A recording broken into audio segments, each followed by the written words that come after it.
Você já foi no cinema assistir Capitã Marvel? Ou já foi no cinema assistir, sei lá, Capitão América, Homem de Ferro? Um desses heróis da Marvel ou da DC que tem sido muito filmados nesses últimos tempos?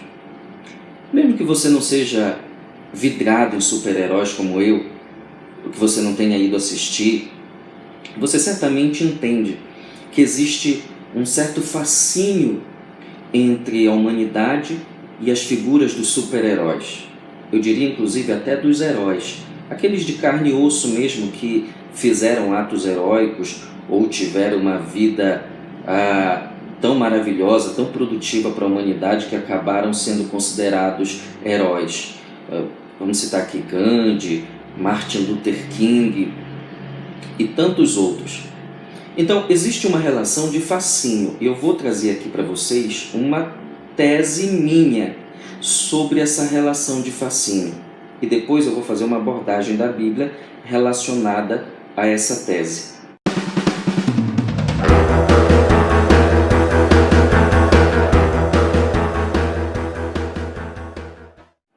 Percebam que quando nós nos relacionamos com heróis ou super-heróis, de certo modo nós projetamos nesses heróis, nesses super-heróis, o nosso desejo de fazer algo de bom no mundo. Nós projetamos nos heróis aquilo que de certo modo nós nos limitamos e acreditamos que não somos capazes de fazer.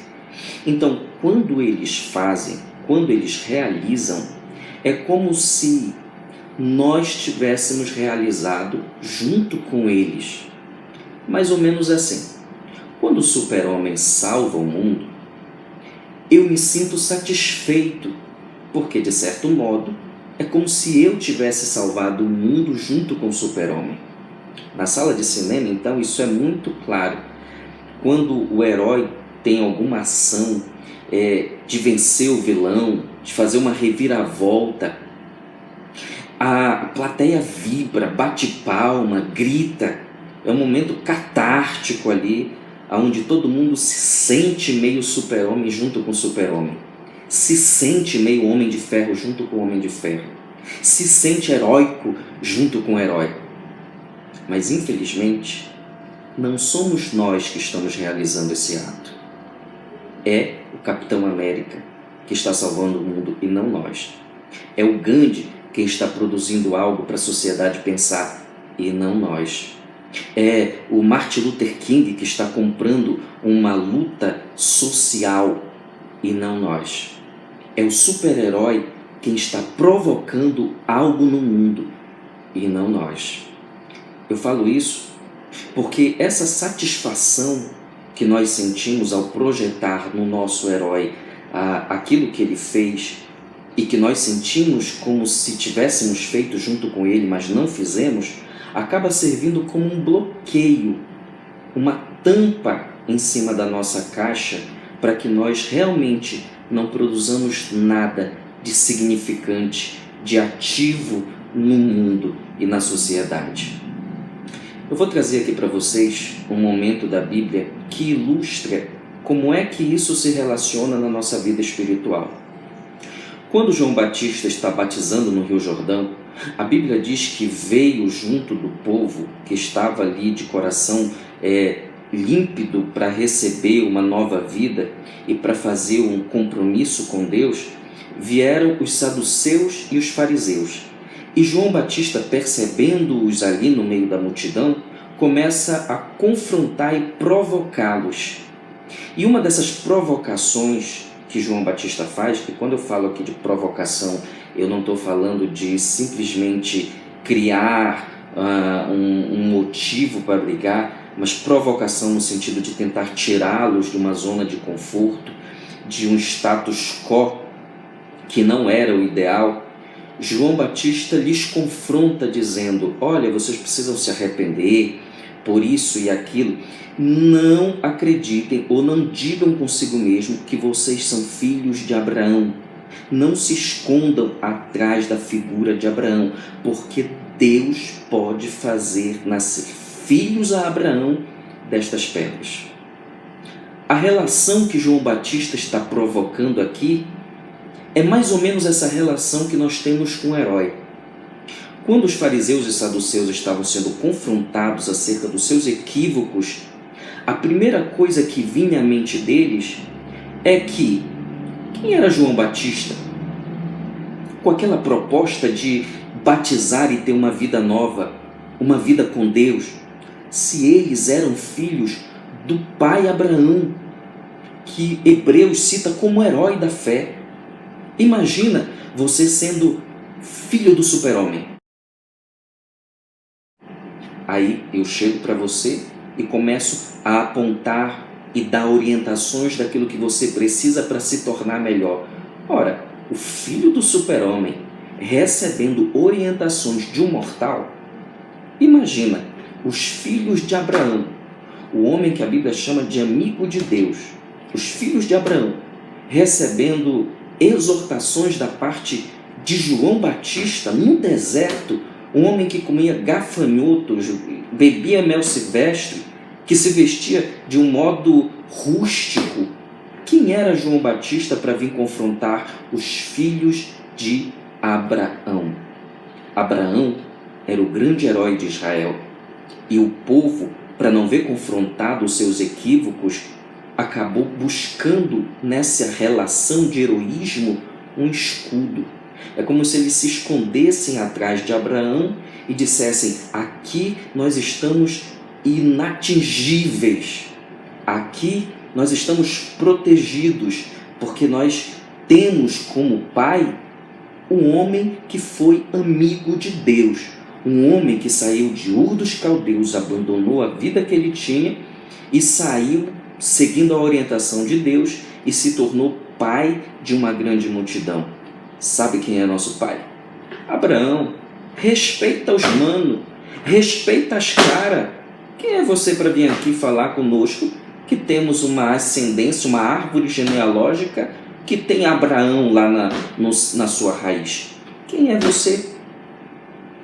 O herói pode nos servir de estímulo e pode ser hábil para nos dar motivação e nos influenciar a provocar algo no mundo, mas ele não pode servir de escudo.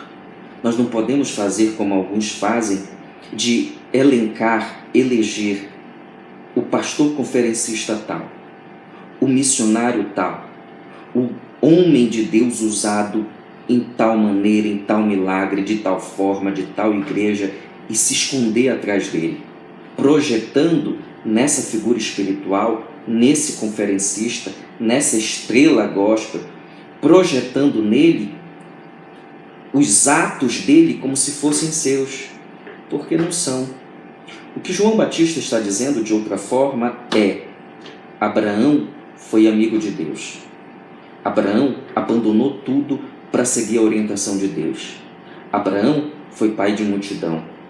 Abraão é a raiz genealógica do povo de Israel. Mas vocês não são Abraão. A história de Abraão não pode ser permutada com vocês. Ninguém vai receber aqui um pedacinho, 2, 3 anos da história de Abraão para enxertar na sua própria história. Não, vocês precisam construir a história de vocês. E esse é o convite que Deus nos faz todos os dias, a construirmos uma história com Ele. Porque todos os demais ícones que nós elencamos para ser espelhos da nossa vida tiveram as suas histórias com Deus. Paulo teve a sua história com Deus, mas a história de Paulo com Deus é de Paulo. Abraão teve a história com Deus, mas a história de Abraão é de Abraão. João teve a história com Deus, mas a história de João é de João. Eu não vou poder chegar um dia diante de Deus e Deus me perguntar qual é a história que você construiu comigo, e eu dizer: peraí, Senhor, só um momentinho, o Abraão, me empresta 2 ou 3 anos da tua vida para eu colocar aqui como se fosse minha. Não é possível. Nós precisamos ter ícones, nós precisamos e podemos ter espelhos, ter nossos heróis, mas a nossa história com Deus é o que nós construímos diariamente. E eu estou trazendo essa palavra porque muitas vezes nós projetamos nos homens aquilo que nós achamos que não somos capazes de fazer.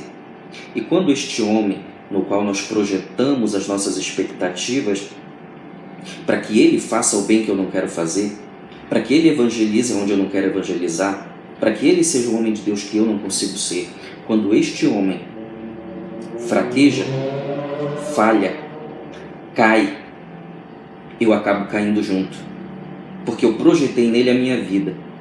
E se a vida dele falha, e se a vida dele desanima, a minha acaba desanimando, porque é como um pedaço de ripa que estivesse apoiando o que sou com Deus. E quando essa ripa, esse apoio cai, eu desabo junto. Ninguém está no barco por causa de homem. Estamos no barco por causa de Deus. Estamos no barco por causa de Jesus. Se você olhar lá no milagre, quando Jesus acalma a tempestade, você vai ver que todos os apóstolos estavam no barco.